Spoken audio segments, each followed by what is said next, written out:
Okay, so we're getting pretty close to calling this workbench build done, and as you can see, it's starting to look like a bench. Now to finish this off, we need to do a couple of things. The first thing is finishing off the base assembly by just attaching the long rails into the leg assemblies. The second thing we want to do is actually attach the top onto the base assembly, and that's done with mortise and tenons and lag bolts. And then the last couple of things we want to do is just finish off the leg vise install, so installing the screw and also drilling the dog holes in the top, which will make our dog hole strip a dog hole strip. So as you just saw, attaching the long rails to the base assemblies was done using glue and some wooden pegs to lock it all together. Now some people will think that that's not a good idea because traditionally a bench of this style, you would actually see mechanical fasteners used to do this application. So you would see something like a bolt which goes through the leg and into the rails, which has a captive nut inside. Now this is a good idea. It means that you can break the bench down easily for storage and transport. And on top of that, it also means that if your base assembly does ever become a bit loose, it's easier to cinch it up and get that thing nice and tight again. Now I'm under the impression that this isn't completely necessary anymore with modern glues and all of that. So I think that this will be just fine, but if it does fail, it's not like it's going to be too hard to actually come back, drill a hole and install some nice big lag bolts in the future. Now attaching the top onto the base assembly is done in pretty much the same way as the end cap was done. So it's a mortise and tenon joint with lag bolts. Now of course with the base assembly we have 4 tenons, so 1 on every leg, and instead of just 2 lag bolts we use 4 lag bolts, but still it's pretty much the same procedure. So we flipped the tabletop upside down so the bottom was facing up, and then we layered the assembled base on top of that.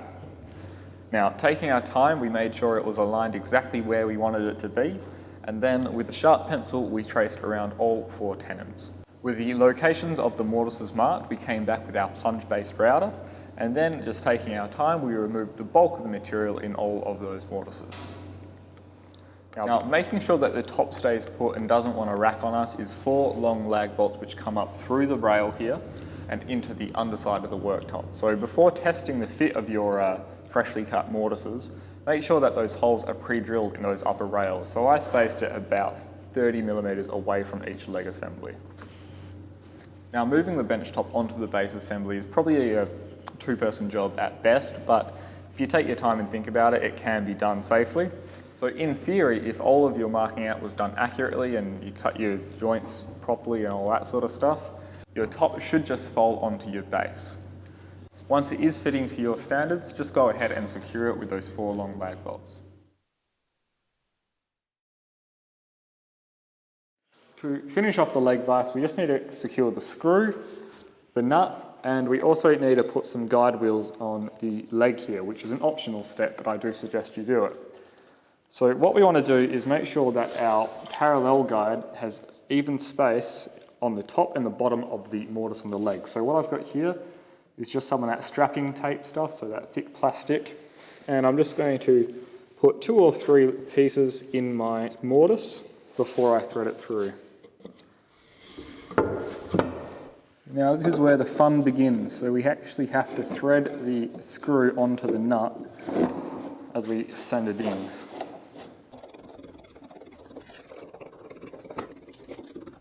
Okay, and then just before we give it its final turn, we just want to make sure that the screw isn't touching the walls. So this is hard because it is blind, but you can generally feel if it is.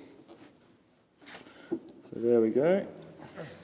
So with the vise screw nice and tight and you're fairly confident that the screw is in the middle of that cavity, go ahead and secure it with some screws. So these are the ones that I'm using. As you can see, they're nice and chunky. They're often used in decking, and they're also self-tapping. Okay, so the last thing that we want to do to finish off this vise install is actually install some guide wheels onto the parallel guide.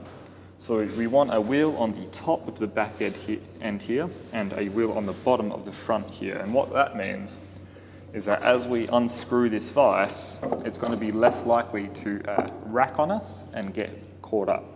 So it's not a necessary step, but if you have the time, I do suggest that you do it because it will make life a lot easier when you're using this vise. Okay, so I found this set of wheels here at my hardware store for about $4, and I thought, hey, this is going to be perfect for what we need. So obviously these haven't got any housings around them, so we do need to make a wooden bracket And this here is what I've come up with. So as you can see, it's just a little bit of a, well, it's a C-shaped bracket at the end of the day, which I've shaped to look a little bit less bulky. The way I made this was just laminating 3 pieces of wood together, so a middle piece, which was the same thickness as the wheel, and then these 2 outer laminations, which were about 10 millimeters thick. Now, once that was all glued together, I just drilled a hole for the axle, which in this case is just a bit of 6 millimeter dowel, and then cut it to a better looking shape at the bandsaw. Now, if you are wondering, I have made a 3D drawing of this bracket here, so if you do want to see the dimensions of it and all of that sort of stuff, just check the description of this video for a link. So the idea behind these wheels is to keep the parallel guide here nice and centered in that through mortise. So if we put one wheel here on the back here, on the top of the guide, and then one wheel on the front, in theory, we should be able to keep this parallel guide nice and centered in that mortise.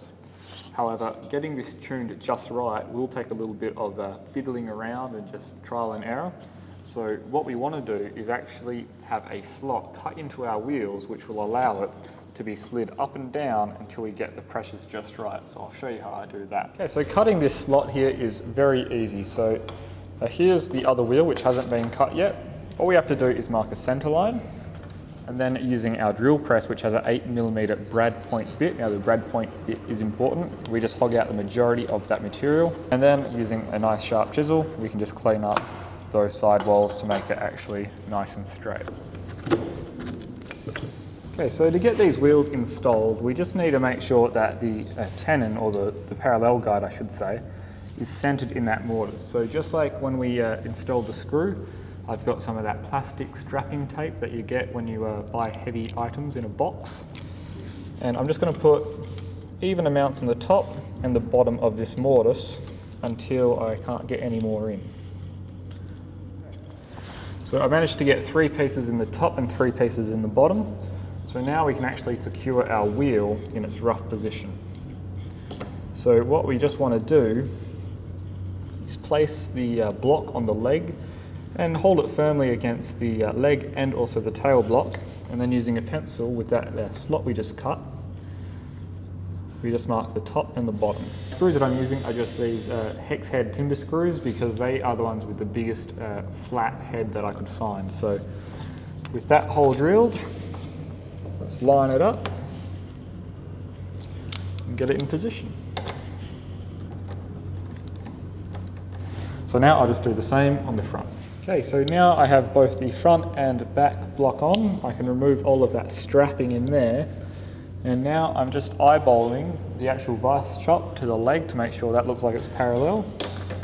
And now I'm just going to adjust these until I've got it looking, well, just right. Now the last thing that we need to do to this vice chop is trim it to its final size and then round over these outside corners here. So we're just going to trace that directly from the bench here.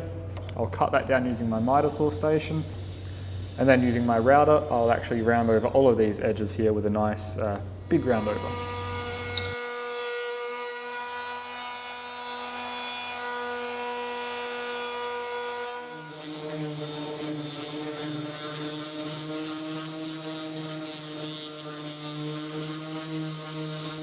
Well, there we have it, one almost finished workbench. So it's fully assembled and it's looking really good, at least in my mind.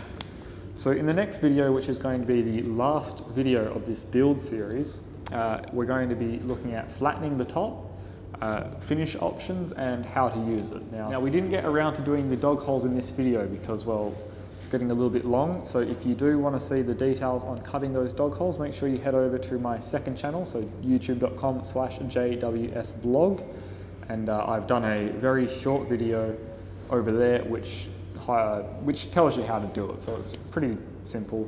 It doesn't really require much of an explanation, but just for you guys, we talk about spacing and things like that. Now, if you have liked this video, make sure you give me a thumbs up, like the video and comment and all of that sort of stuff. Always good to see that on my posts. And also check out my Facebook page, so facebook.com/GeorgeWoodShop. Now, if you weren't aware, plans for this workbench are available for purchase for a low price of $5. So just head over to my website, georgewoodshop.com, click on the woodworking shop, and you'll be able to download the plans over there. Anyway, thanks for watching, and I'll see you on the next video.